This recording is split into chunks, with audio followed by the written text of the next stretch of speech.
President of AIPA and Speaker of the House of Representatives, His Excellency Datuk Awang Bimi bin Awang Ali Basa, President of the Senate, Your Excellency, Speakers and Honorable Members of Parliament, Her Excellency A.R. Siti Rozai Merianti, Datuk Haji Abdul Rahman, Secretary General of AIPA, Chief Secretary to the Government of Malaysia, Senior Government Officers, distinguished delegates, esteemed members of the media, respected guests, ladies and gentlemen.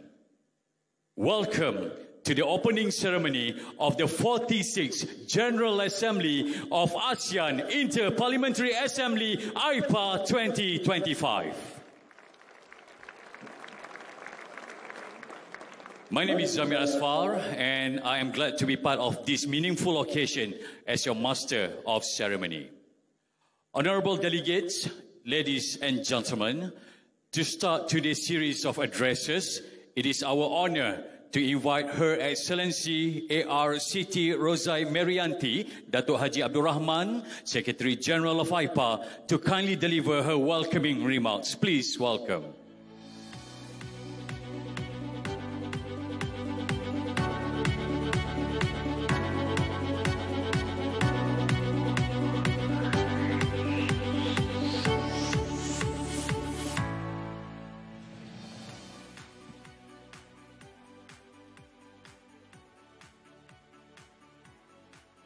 Bismillahirrahmanirrahim. Dari pulau ke tanah daratan, bersatu teguh sepanjang zaman, AIPA menjalin erat ikatan, Malaysia gemilang, tuan rumah berwawasan. Sawah menghijau, penuh harapan, bunga raya mekar harum berkembang. Selamat datang kami ucapkan kepada perwakilan yang hadir bersidang. The Honorable Datuk Seri Anwar bin Ibrahim, Prime Minister of Malaysia, His Excellency Tan Seri Datuk Dr. Johari bin Abdul, President of AIPA and Speaker of the House of Representatives, His Excellency Datuk Awang Bimi bin Awang Ali Basa, President of the Senate, Your Excellencies, Speakers and Honourable Members of Parliament, Honourable Ministers, Honourable AIPA Member Parliaments and Observer Parliaments, Senior Government Officers, ladies and gentlemen. It is my great honour to welcome you all in the open ceremony of the 46th General Assembly of the ASEAN Inter-Parliamentary Assembly. Our journey together under the presidency of Malaysia began in July 2024. Since then, guided by the Parliament of Malaysia, we have walked a path of shared responsibility, preparing for this moment that now gathers us here in Kuala Lumpur. Allow me, at this moment, to convey our deep appreciation to Tan Sri Datuk Dr. Johari bin Abdul, President of AIPA and Speaker of the House of Representatives of Malaysia. He has led with vision and consistency, not only generating ideas, but also demonstrating the will to implement them. His leadership is proactive and hands-on, always ensuring that the work of AIPA is supported with clarity and commitment. A clear reflection of his dedication is his personal presence in every AIPA meeting hosted in Malaysia, showing that his support is not symbolic, but a real investment in the strength of our institution. In May this year, Tan Sri also became the first AIPA president to visit the AIPA Secretariat in Jakarta, an act that sets an encouraging precedent for other speakers and hopefully for future AIPA presidents to deepen the engagement with the Secretariat. Equally important is the inclusive approach demonstrated during Malaysia's presidency, by involving state legislative assemblies in co-hosting and bringing AIPA meetings to different states. Malaysia underscored the importance of widening this participation, fostering ownership and ensuring that parliamentary diplomacy reaches beyond national capitals, touching communities directly and making the work of our Assembly more visible and relatable to the people. This spirit of inclusivity is also reflected in Malaysia's strong support for youth. Under its presidency, the chair of Young Parliamentarians initiated visits to several ASEAN member states to engage young parliamentarians and hold dialogues with youth. Malaysia is also co-organizing the 5th Model AIPA with the AIPA Secretariat and University Kebangsaan Malaysia, bringing together nearly 70 youth from all 10 ASEAN member states to experience parliamentary diplomacy firsthand. These efforts show that inclusivity is not only about today's leaders, but also preparing the next generation. Excellencies, honourable speakers, distinguished delegates, ladies and gentlemen, the theme chosen for this General Assembly, Parliaments at the Forefront for Inclusive Growth and a Sustainable ASEAN, carries both clarity and urgency. It speaks to the need for our work to be concise, meaningful and timely, while also ensuring long-term relevance. This theme is fully aligned with the vision put forward by Malaysia as ASEAN Chair in 2025, Inclusivity and Sustainability, and resonates with the recently adopted ASEAN Community Vision 2045, which calls to build a resilient, innovative, dynamic, and truly people-centered ASEAN. But as we reflect on these aspirations, an important question arises. Are we ready to fully embrace the vision of the people-centered ASEAN, where the voices of our citizens genuinely shape the direction of our community? Or are we still more comfortable with an ASEAN that is largely guided from the top with limited space for participation from the ground? The answer to this question will shape not only the credibility of our institutions, but also the trust of our people in the regional project we are entrusted to carry forward. In this regard, allow me to turn to Excellency Prime Minister Anwar Ibrahim, who honours us with his presence today. Prime Minister, your words at the interface between AIPA delegates and ASEAN leaders earlier this year remain with us. You reminded us that AIPA is an instrumental partner in realising the aspirations of the people, in driving progress across ASEAN's 3 pillars, and in enhancing our region's preparedness and resilience. This was not just a statement, but a reminder of a shared responsibility between the executives and the legislatives to ensure that ASEAN truly works for its peoples. We also commend your commitment, Excellency, to transparency and open dialogue as reflected in your personal delivery of a policy speech at the ASEAN headquarters in Jakarta. It is a rare and powerful example of leadership by engagement, showing how listening and sharing openly can foster trust and collective purpose. Indeed, the role of parliaments goes beyond dialogue. As legislators, parliamentarians shape the rules that govern our societies. Through oversight, they hold institutions accountable and ensure that commitments are matched with delivery. Through our budgetary process, they make choices that directly affect the lives of our citizens.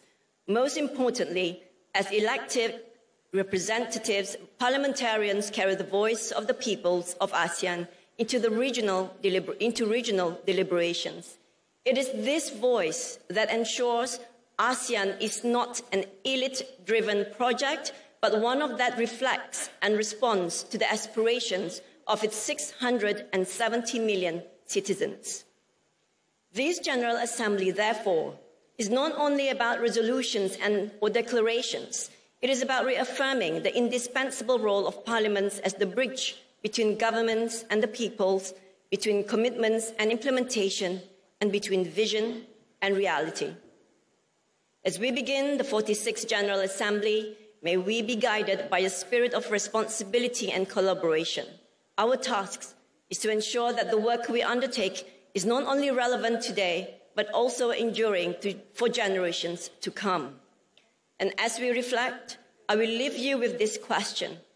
How can we, as representatives of the peoples of ASEAN, best carry their voices, needs, and aspirations into the heart of regional decision-making so that our parliaments truly transform vision into action and action into lasting trust between ASEAN and its people?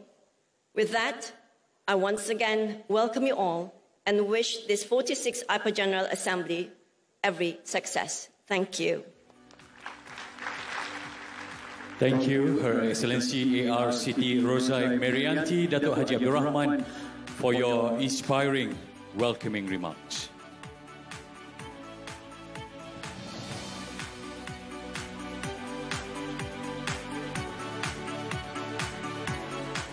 Ladies and gentlemen, to continue with our program, the ceremony is honoured to invite His Excellency Tan Sri Datuk Dr. Johari bin Abdul, President of AIPA, to the stage to deliver his opening address. Please welcome.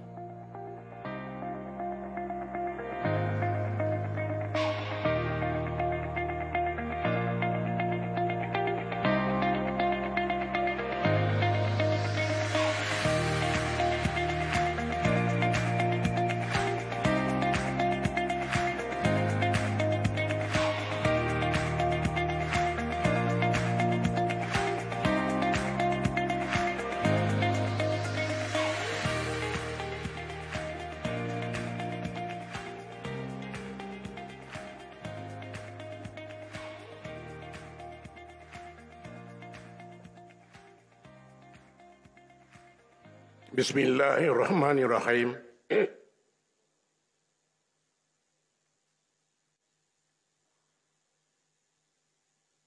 Assalamualaikum warahmatullahi ta'ala wabarakatuh, and a very good morning. The Honorable Datuk Seri Anwar bin Ibrahim, ASEAN Chair for 2025 and the Prime Minister of Malaysia, Datuk Awang Bimi, President of the Senate, Excellencies, speakers from members of ASEAN,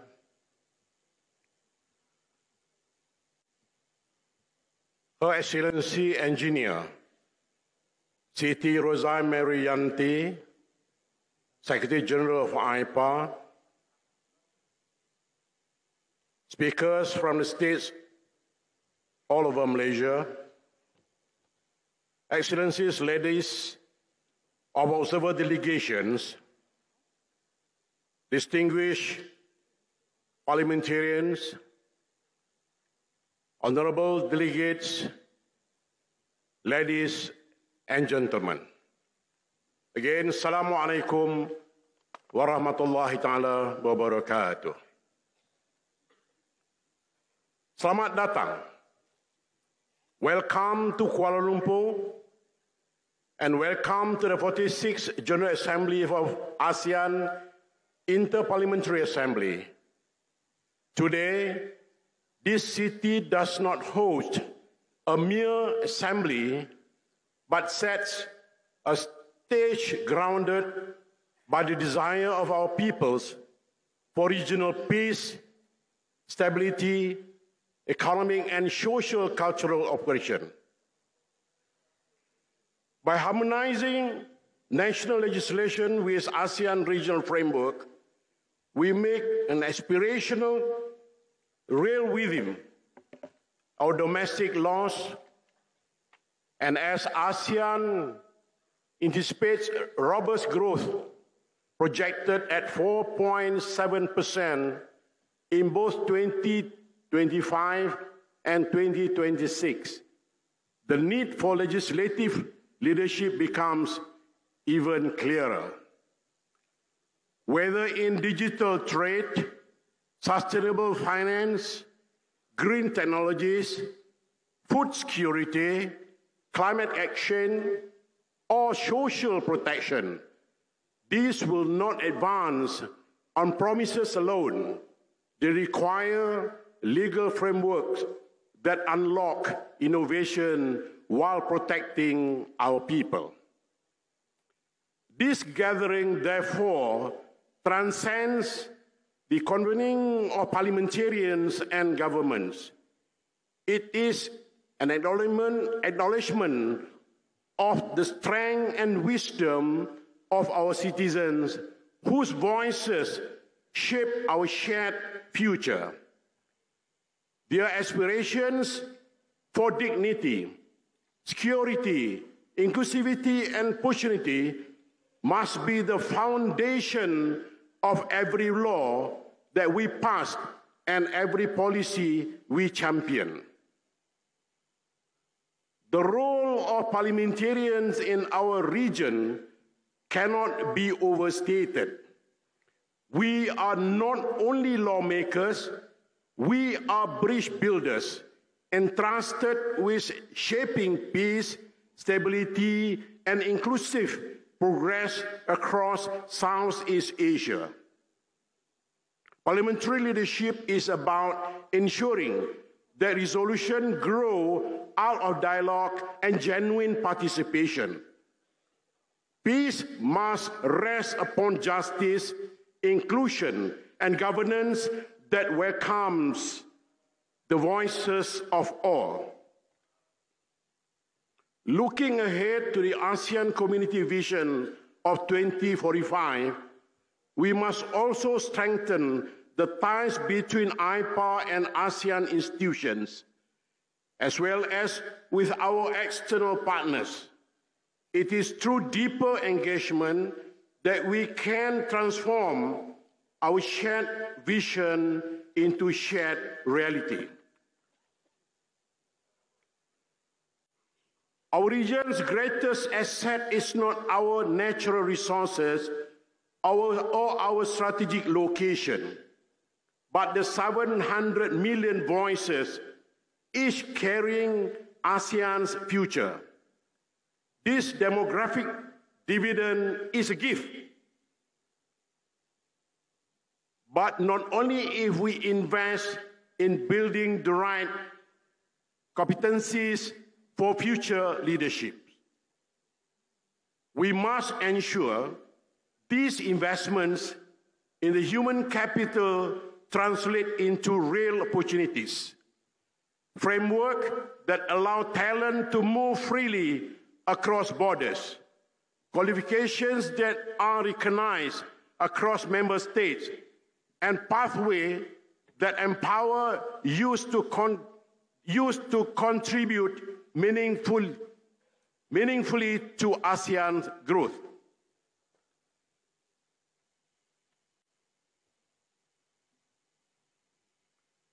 I urge, and again I urge all of us to widen the circle of participation. Youth and women must not remain on the margin of parliamentary life. They belong at its very heart.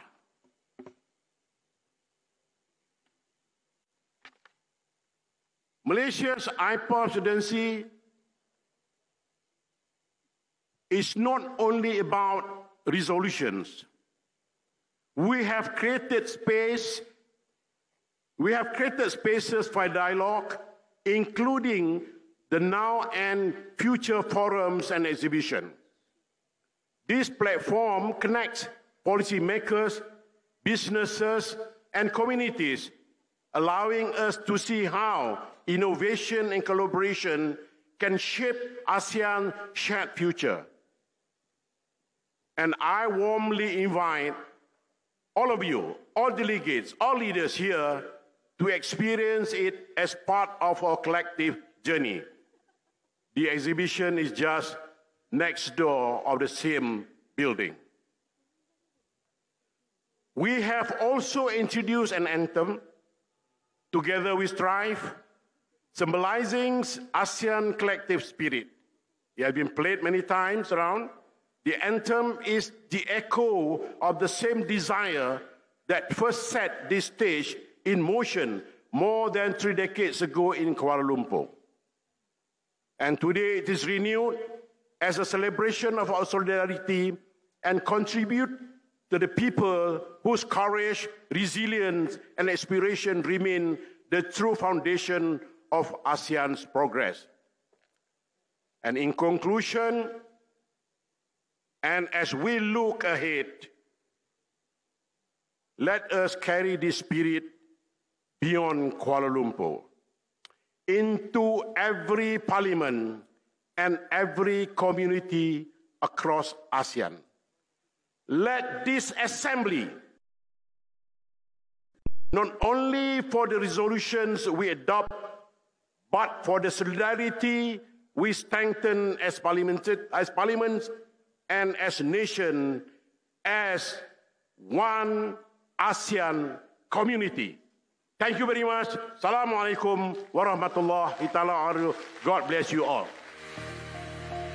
Waalaikumsalam warahmatullahi wabarakatuh. Ladies and gentlemen, our deepest appreciation to His Excellency Tan Sri Datuk Dr. Johari bin Abdul for his gracious and inspiring opening address. Ladies and gentlemen, the 46th General Assembly of AIPA indicates its 46-year journey. It was first established on 2nd September 1977 under the initiative of ASEAN earlier. Earlier, it was known as AIPO, the ASEAN Inter-Parliamentary Organization, which started off with only 5 member countries.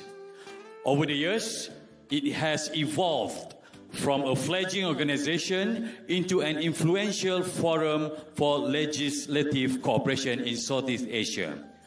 ASEAN Inter-Parliamentary Assembly today can be proud of its role in contributing to ASEAN goals of regional integration, peace, stability, and prosperity. Honorable delegates and eminent guests, as the pinnacle of today's prestigious gathering, it is now our great honor to invite the Honorable Datuk Seri Anwar bin Ibrahim, Prime Minister of Malaysia, to kindly deliver his address and to officiate the 46th General Assembly of the ASEAN Inter-Parliamentary Assembly.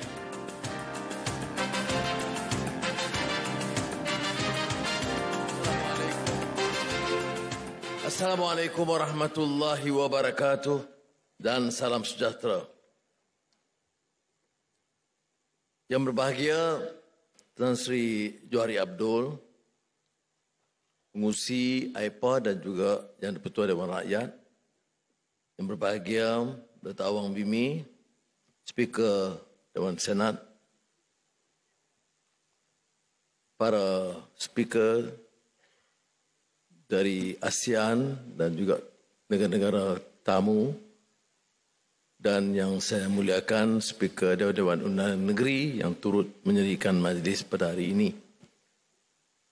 Tentunya acara kita memberi makna kepada sistem demokrasi yang berfungsi, menjamin supaya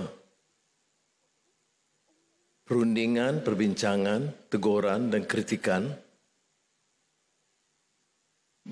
diteruskan dalam suasana yang lebih sopan. Memang sukar, speaker-speaker ada di sini. Kadang bila suhu kemudian terus hangat, tugas speaker itu besar. Dan dalam sistem parlimen, kita tahu dalam dewan, tugas speaker itu hampir mutlak. Jadi termasuk arahan pakaian. Jadi pada hari ini saya diarah pakai agak formal. Tapi oleh kerana ini di luar parlimen, saya tukar sikit dengan izin. Sebab ada acara lain tadi pagi, kena pakai batik, selepas ini batik. Jadi nak saya mohon jangan draw saya di parlimen nanti. Saudara-saudara yang kita faham, AIPA ini diasaskan dengan semangat ASEAN, memenuhi keperluan semasa dan menjadikan erti demokrasi itu dalam maksud memberi ruang mengimbangi pandangan pemerintah dan juga pandangan pembangkang atau pandangan-pandangan lain. Dan kebijaksanaan speaker akan menentukan apakah perjalanan itu cukup memuaskan. So, Excellencies, ladies and gentlemen, it is of course a profound honor for us to host this assembly. And as I've said, to give meaning to what we consider democratic accountability is to allow reasoned discourse in our House of Representatives or parliaments. And that means to have a very functioning, critical, competent speakers at the national or local assemblies. Because by democratic accountability means we allow for a healthy exchange and discourse, that forums, committees, and of course the assembly in parliament would focus on national development and people's welfare. Malaysia have embarked on some of this reform agenda, and I'm proud to say, with the support of the Speaker, or both Speakers of the House of Parliament and Senate, we have introduced a very radical shift, what we call the Parliamentary Services Act. An outstanding achievement because the institution of Parliament has become totally independent of governmental management. And of course, I commend the Speaker for harassing me to ensure that the Cabinet takes this as a priority and finally tabling it for approval in Parliament. And on the issue of Parliamentary Services Act, we have found that in Malaysia, both the ruling parties and the opposition gave their full support. Now, following that, we had also established select committees. Select committees by nature has to be represented both by government and the opposition. And I must say, it was easier in my role for many, many years as opposition leader, easier to perform in Parliament than to perform as Prime Minister. Because you are held accountable, you have to undertake to answer some very difficult questions, and some of the exchanges on very contentious issues and raised in a very rancorous exchanges, which I think is not necessarily very healthy, but is something that is beyond us. Our hope is, of course, to allow for members of Parliament to show and set this good example, or Senate or Congress for that matter, that we can engage, enter in a reasoned discourse with some decorum. And this is, of course, a challenge in most parliaments in Congress. How do you then present a case or choose to criticize but maintain certain order, decorum? Most parliaments, and including Malaysia, is of course open to the media, particularly now the social media. Of course, members would choose to present their case, but we also want to alert the citizens at large, particularly the young, students and youth, to monitor both views so that they can then assess the views and then come up to a decision.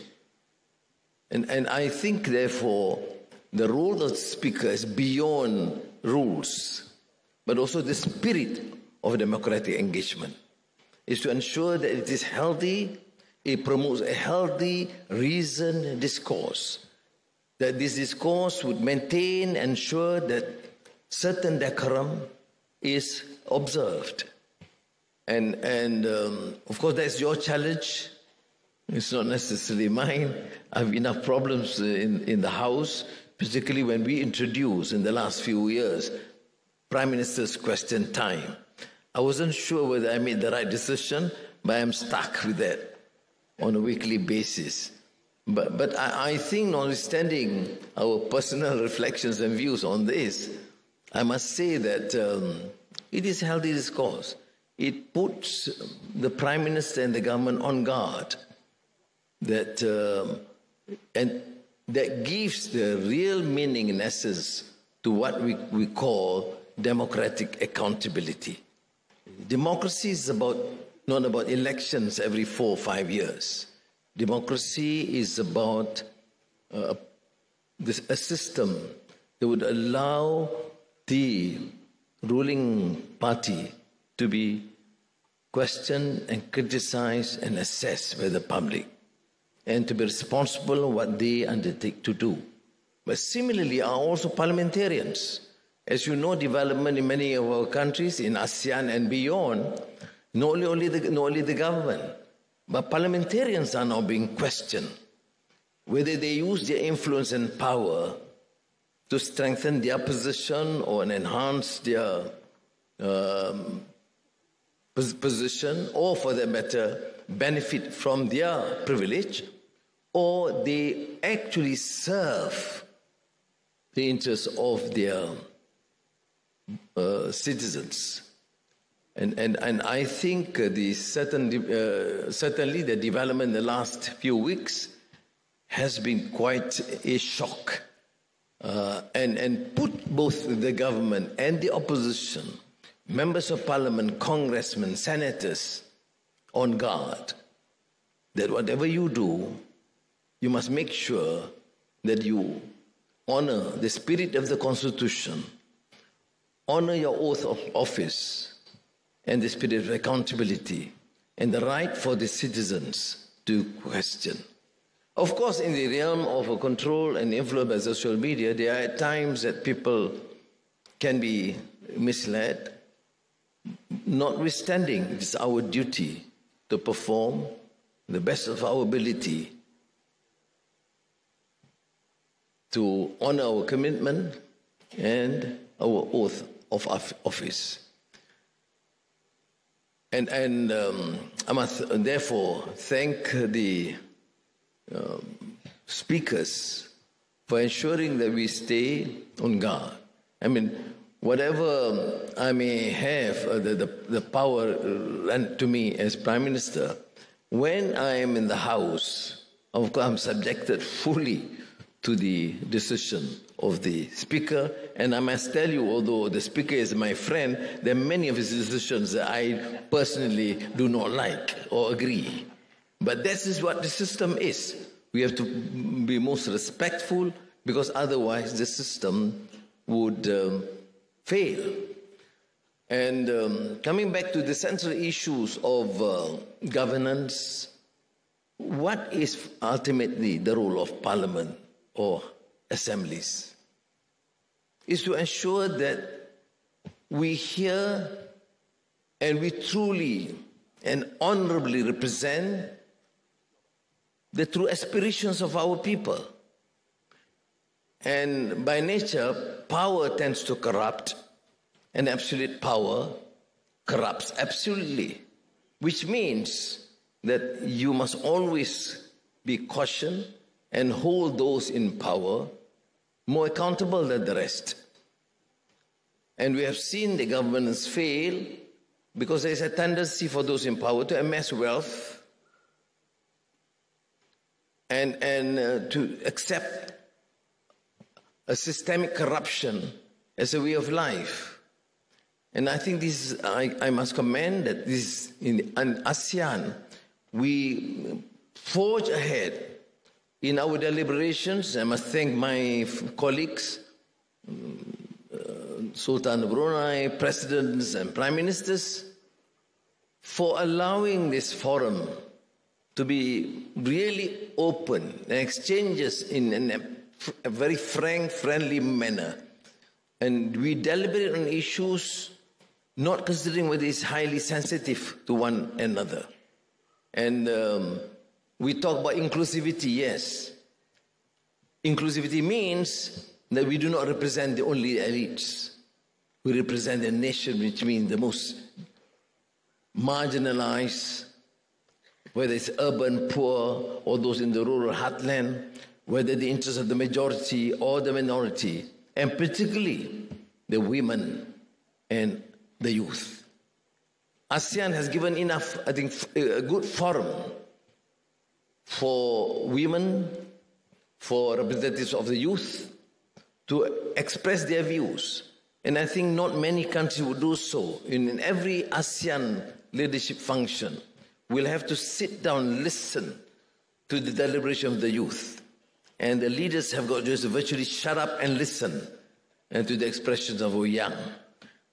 Fortunately, our young are more moderate as compared to when I was young. So they do express. But although they do it politely, the issues raised are concerning.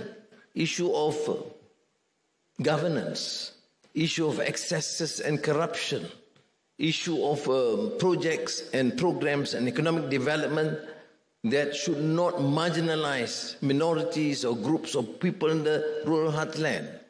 And more significantly, issues that in these turbulent times that must consider the role of the youth, even in utilizing new technology, of what it means by digital transformation for the youth, what it means for talent to acquire knowledge in new technology, including the AI. I think these, and their concerns on job, on security, and the social fabric of our children. And I therefore must say without exaggeration, it's not just what Malaysia is doing this year, but what our colleagues have been doing in past many years, and I believe will continue to do so in the next many years. It is because of this spirit that we hear some skirmishes between Thailand and Cambodia. We just take it as a group, where people, of course, do acknowledge my role as chairman, but I must say there's an urge of all our leaders in ASEAN. Before I could invite both prime ministers to come to Kuala Lumpur to finally seal an agreement on understanding, I conferred with all our leaders in ASEAN. And after the initial meeting, I again contacted all of them, which means ASEAN, among political leaders, have been working together based on trust. And I believe the same spirit will continue when we pass on the baton to other leaders. And what is outstanding about parliaments and AIPA, to my mind, to ensure that this does not only be confined necessarily to leaders of governments, but representatives. And thank you again, Joe, for taking this initiative and moving it forward, making sure that AIPA becomes more functioning, more active, beyond the normal annual meetings and exchanges, but getting programs going. When I was at the ASEAN Secretariat, I think the sentiment expressed by many of our ASEAN professionals is that not only the ASEAN Leaders Forum should be functional, but all, which means among the youth, among the women, among the very security, among the economic, social, cultural, it must be functional, because the challenges are enormous and would be unsurmountable unless we take some real courageous measures. From the beginning, ASEAN is unique. Why? Because we were formed initially by the vision of our leaders then, at a time when Southeast Asia was turbulent, became the focus of the superpowers. The superpowers wanted us to be dragged into certain groupings. And the visionary role of our leaders then was to suggest, look, we have to be, they use the term then, freedom and neutrality. Now we use centrality. But essentially we mean we should engage with the West, with the East, with the North, with the South. But we must maintain our centrality, that we represent the conscience and aspirations of our people and ASEAN. First and foremost, ASEAN must survive, must remain peaceful. And I should say, Alhamdulillah, thanks to Allah subhanahu wa ta'ala, Almighty, because despite some skirmishes here and there, we are still considered the most peaceful region in the world. And beyond that, I would say, is the fastest growing economy in the world. It's getting traction, interest. When countries are peaceful, there's clarity policy. We help each other. There's some excel in digital, some excel in energy, some excel in food technology. We share. Mind you, it's difficult. In the first few decades, we were successful in maintaining some peace and order, although we are not really there when it comes to Myanmar. But there has been some progress. We do engage on our terms. I've conveyed to both factions in Myanmar that we engage on our terms. We are not dictated by the others. We say that you have to be part and parcel of the ASEAN community. You must be inclusive. You must stop these atrocities against any community. And you must allow for humanitarian aid without discrimination. And I must say, at least on those issues, stop the bombings and atrocities against any ethnic minority. And number two, make sure there's access, humanitarian access. So Malaysia set up the military hospital. Thailand, Singapore, Philippines, Indonesia, Brunei, all came with, of course, Vietnam and the rest coming with assistance. Our condition is there must be full humanitarian access without discrimination. For the first time in a decade, both these principles were agreed by both. It's a long way to go, but at least there has been some remarkable success to my mind because of the consensus in ASEAN. Our priority, therefore, is, of course, economic development, new investments. We have huge investments from the United States and Europe. We have increased investments from China and India and the rest. And it's not as easy to navigate, but we can manage because we are acting together. Can you imagine? We have our summit in October, and it's very challenging to ASEAN leaders. We'll have President Donald Trump of the United States here. We will have Premier Li Qiang. I'm not too sure. Vladimir Putin has not confirmed, but he mentioned to me there's a likelihood he's coming. Don't envy me. It's a major task to navigate on those times. And then we have Modi of India, Prime Minister of Korea, Japan, and Canada, Italy, EU, Brazil, President Lula, and Seri Ramaphosa of South Africa.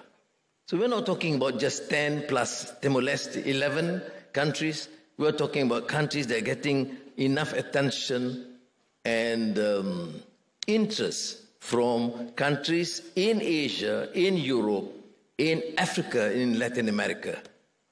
So the rest is up to AIPA to make sure that you benefit from these exchanges, and I'm sure once this is somewhat formalized, the relations, I'm sure the parliamentarians, as we have exchanges with the EU now, with AIPA, would continue. So it is very challenging and expanded role, but we must be very clear what we want.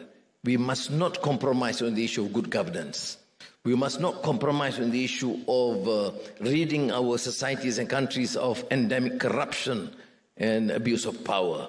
And we must make sure that we remain focused about sustainability means economic growth, but care for the welfare of our people. Terima kasih. Wassalamualaikum warahmatullahi wabarakatuh. Waalaikumsalam warahmatullahi wabarakatuh. Thank you very much, Datuk Seri. Kindly remain at the center of the stage for our next agenda. And for that, we would like to invite His Excellency Tan Sri Datuk Dr. Johari bin Abdul and Her Excellency AR Siti Rozai Merianti, Datuk Haji Abdul Rahman, to accompany the Honourable Prime Minister on the stage.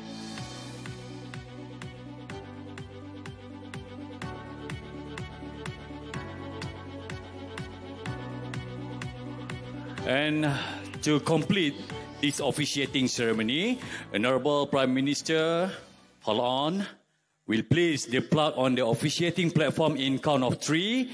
But let me check, is everyone in the hall ready? And let's do the countdown together.